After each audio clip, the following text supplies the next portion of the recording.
Ես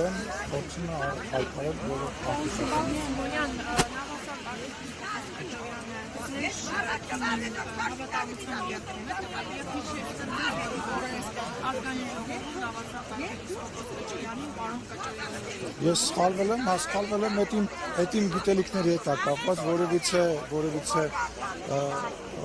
նպատակ դրա մեջ չի եղել, դա իմ չիմացության պատճառով է, ես կարծում եմ, որ Սրբազանի մասով իր երթումը միայն Աստծուն է եւ մեզ որևիցե մեկը ոչ երթում տվել է, ոչ էլ մենք դրա ցանկությունը ունենք, մենք դրա ցանկությունը չունենք, մեր համար շնորհակալ եմ Մարիկ ջան, մեր նպատակն է, որ որևիցե ձևով եկեղեցին խառնված չլինի պետության գործերի մեջ եւ մենք չենք ուզում, որ որևիցե մեկը խառնված լինի կամ երթում տա։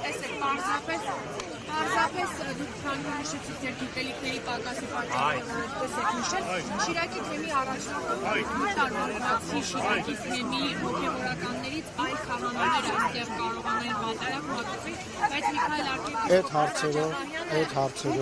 այդ հարցերով ես պատառակ եկեք որևիցե մեկս գնահատական չտանք, հա, լրագրողները, որոնք որ հիմա փորձում են ինձ տենց հարցեր տալ, որոնք որ փորձում են պատարակի ժամանակ նույնիսկ գլխաշորջ չունեն։ Հիմա դուք ինձ փորձում եք հարցնել, ասում եք, որ ես ինչ-որ գնահատական տամ, ես քաղաքական գործիչ եմ, չեմ պատրաստվում գնահատական ներկայացնել։ Եկեք հերթով, չեմ լսում։ Քահանաները ասում էին, որ եթե այս Շիրակի թեմի քահանա